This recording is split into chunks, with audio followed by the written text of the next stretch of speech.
কালো জিরে ও কাঁচা লঙ্কা দিয়ে সম্পূর্ণ ইলিশ মাছের স্বাদে ফলুই মাছের ঝাল ready. Just prepare it and enjoy. Hello friends, welcome back to my channel রকমারি প্রণালী। সর্বপ্রথম নিয়েছি আমি একটা বড় সাইজের ফলুই মাছ। ম্যারিনেশনের জন্য প্রথমেই দিয়ে দিচ্ছি হলুদ গুঁড়ো, প্রয়োজন মতো নুন ও সামান্য একটুখানি সর্ষের তেল।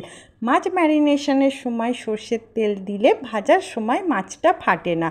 এবার নুন, হলুদ গুঁড়ো ও সর্ষের তেল দিয়ে মাছের দুটো টুকরোকে খুব ভালোভাবে আমি ম্যারিনেশন করে নিলাম। কড়াইয়ে দিয়ে দিচ্ছি প্রয়োজন মতো সর্ষের তেল। তেলটা গরম হলেই একে একে আমি ফলুই মাছগুলোকে দিয়ে দিচ্ছি। এবার ফলুই মাছের একটা পিঠ ভাজা হয়ে গেলে ফলুই মাছ দুটোকে ধীরে ধীরে ফ্লিপ করে দিচ্ছি। এপিঠ ওপিঠ দুপিঠই যখন ফলুই মাছের ভালোভাবে ভাজা হয়ে যাবে আমি কড়াই থেকে তুলে নিলাম। কড়াইয়ের মধ্যে যে অবশিষ্ট তেলটা আছে সেই তেলের মধ্যেই ফোড়ন হিসাবে প্রথমেই দিয়ে দিলাম কালো জিরে, আর নিয়েছি একটা লম্বা সাইজের কাঁচা লঙ্কা। কাঁচা লঙ্কাটাকেও টুকরো টুকরো করে দিয়ে দিলাম।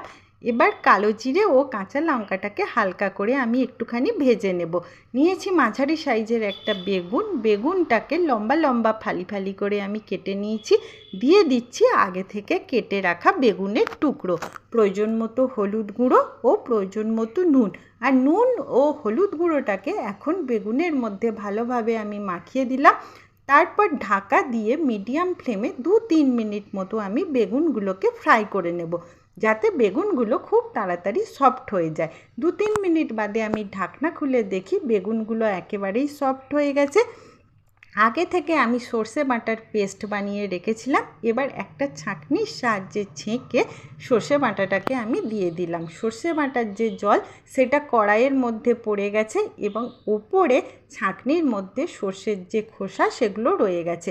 এই খোসা একেবারেই পেটের পক্ষে ভালো নয়, তাই আমি সেটাকে ছেঁকে ফেলে দিলাম।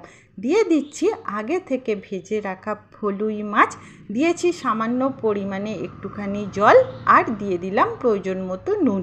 নুন দেবার পর ঢাকা দিয়ে মিডিয়াম ফ্লেমে আরও 2-3 মিনিট মতো আমি রান্না করে নেব, যাতে বেগুনগুলো একেবারেই সফট হয়ে যায়। 2-3 মিনিট বাদে আমি ঢাকনা খুলে নিলাম। বেগুন সফট হয়ে গেছে এবং মাছ দুটোকে আস্তে আস্তে আমি ফ্লিপ করে দিচ্ছি।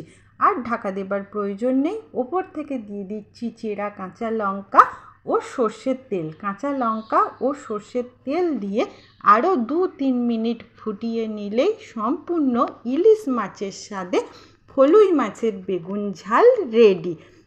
সার্ভ করার সময় হয়ে গেছে। প্লেটের মধ্যে দিয়ে দিলাম গরম গরম ভাত, আর সাথে দিচ্ছি প্রথমেই ফলুই মাছ, তারপর দিচ্ছি কচি বেগুন এবং দিচ্ছি ভাতের মাঝখানে একটুখানি সর্ষে বাটার গ্রেভি আর একখানা কাঁচা লঙ্কা।